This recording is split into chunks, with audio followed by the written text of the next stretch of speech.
रेखा गुप्ता होंगी दिल्ली की नई सीएम, कल लेंगी शपथ, कुर्सी की दौड़ में पीछे रह गए कई दिग्गज। रेखा गुप्ता होंगी दिल्ली की नई सीएम, कल लेंगी शपथ, कुर्सी की दौड़ में पीछे रह गए कई दिग्गज। नई Delhi, the 19th of February 2025, Bhajpa विधायक रेखा गुप्ता को दिल्ली का अगला मुख्यमंत्री चुना गया है। भाजपा मुख्यालय में आयोजित विधायक दल की बैठक में सर्वसम्मति से उनके नाम पर मुहर लगाई गई। रेखा गुप्ता शालीमार बाग सीट से विधायक है।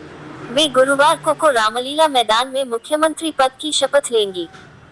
भाजपा की 27 साल बाद दिल्ली में वापसी।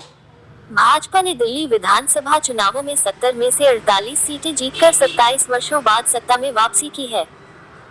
इस जीत के साथ भाजपा ने सत्तारूढ़ आम आदमी पार्टी आप को पराजित किया, जिसने 22 सीटें हासिल की। कांग्रेस पार्टी एक भी सीट हासिल नहीं कर पाई। इस जीत के साथ भाजपा ने दिल्ली की सत्ता में मजबूत वापसी की है।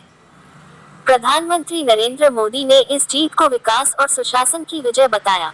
भाजपा नेताओं की प्रतिक्रियाएं। भाजपा सांसद मनोज तिवारी ने रेखा गुप्ता को मुख्यमंत्री चुने जाने पर हार्दिक बधाई दी है। उत्तर प्रदेश के मुख्यमंत्री योगी आदित्यनाथ ने भी उन्हें शुभकामनाएं दी है। भाजपा विधायक कपिल मिश्रा ने इस निर्णय को ऐतिहासिक बताते हुए कहा कि सभी विधायक अब उपराज्यपाल से मिलने जा रहे हैं। रेखा गुप्ता की नियुक्ति के साथ दिल्ली एक नई राजनीतिक दिशा की ओर अग्रसर हो रही है, जहां भाजपा की प्राथमिकताएं और नीतियां राजधानी के विकास में महत्वपूर्ण भूमिका निभाएंगी। कॉलेज टाइम से आरएसएस से जुड़ी, इसलिए पसंद बनी, पिता बैंक मैनेजर, दादा आरती रहे। दिल्ली की सीएम के लिए जिन रेखा गुप्ता का नाम तय हुआ है, वह हरियाणा के जींद की रहने वाली हैं। उनके दादा आरती और पिता बैंक मैनेजर रहे हैं। रेखा स्टूडेंट लाइफ से ही पॉलिटिक्स में आ गई थी। वह कॉलेज टाइम से राष्ट्रीय स्वयंसेवक संघ आरएसएस से जुड़ी है।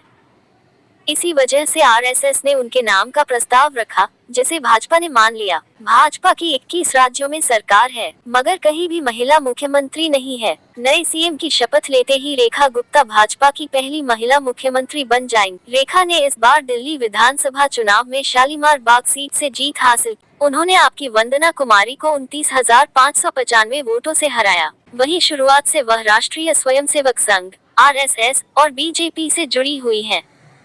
इस वक्त वे दिल्ली भाजपा की महासचिव और भाजपा महिला मोर्चा की राष्ट्रीय उपाध्यक्ष भी हैं। रेखा गुप्ता का पुश्तैनी मकान जींद में बैककोट। रेखा गुप्ता का पुश्तैनी गांव नंदगढ़ जींद के जुलाना हलके में है। यहाँ उनके दादा मनीराम और परिवार के लोग रहते थे। जुलाना के नंदगढ़ गांव के बलवान नंबरदार बताते हैं कि करीब 50 साल पहले तक रेखा के दादा मनीराम जिंदल और परदादा गंगाराम गांव में ही रहते थे।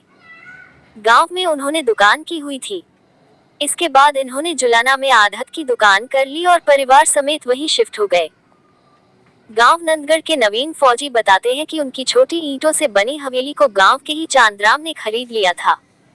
इसके बाद उन्होंने वहां अपना मकान बना लिया। गांव के नवीन फौजी आगे बताते हैं कि जिंदल परिवार के लोगों ने गांव में शिव मंदिर भी बनाया हुआ है। यहाँ हर वर्ष परिवार के लोग पूजा अर्चना के लिए आते हैं। रेखा के पिता जय भगवान के चाचा राजेंद्र तो हर महीने गांव का चक्कर लगाते हैं। गांव में रेखा के परिवार का अच्छा व्यवहार रहा। शालीमार बाग सीट पर रेखा गुप्ता के लिए प्रचार करते पीएम नरेंद्र मोदी, गृह मंत्री अमित शाह और हरियाणा सीएम नायब सैनी। इसी से संकेत मिल रहे हैं कि आरएसएस चुनाव से पहले ही मुख्यमंत्री पद के लिए रेखा गुप्ता को चुन चुका था। शालीमार बाग सीट पर रेखा गुप्ता के लिए प्रचार करते पीएम नरेंद्र मोदी, गृह मंत्री अमित शाह और हरियाणा सीएम नायब सैनी। इसी से संकेत मिल रहे हैं कि आरएसएस चुनाव से पहले ही मुख्यमंत्री पद के लिए रेखा गुप्ता को चुन चुका था। पिता बैंक मैनेजर बने तो दिल्ली शिफ्ट हो गए। रेखा के पिता जय भगवान बैंक ऑफ इंडिया में काम करते थे। साल 1972-73 में वह मैनेजर बने तो उनकी बदली दिल्ली हो गई थी। इसके बाद परिवार दिल्ली शिफ्ट हो गया। इस वजह से रेखा की स्कूल की पढ़ाई से लेकर ग्रेजुएशन और एलएलबी की पढ़ाई दिल्ली में ही हुई है। रेखा की साल 1998 में स्पेयर पार्ट्स कारोबारी मनीष गुप्ता से शादी हुई। बैककोट दादा बोले छात्र जीवन से ही राजनीति में आई रेखा। रेखा के दादा राजेंद्र जिंदल बताते हैं कि उनके भाई मनीराम के 3 बेटे हैं। इनमें बड़ा बेटा राम ऋषि, उससे छोटा जय भगवान और सबसे छोटा सुशील है। जुलाना में उनकी गंगाराम, काशीराम के नाम से आढ़त की दुकान थी। रेखा का जन्म 19 जुलाई 1974 को हुआ था। छात्र जीवन से ही रेखा राजनीति में सक्रिय हो गई थी। राजेंद्र ने बताया कि रेखा ने इससे पहले भी 2 बार विधानसभा चुनाव लड़ा। पहली बार वह 11,000 वोटों से हार गई थी तो पिछले चुनाव में आम आदमी पार्टी की वंदना से 4,500 वोटों से हार गई थी।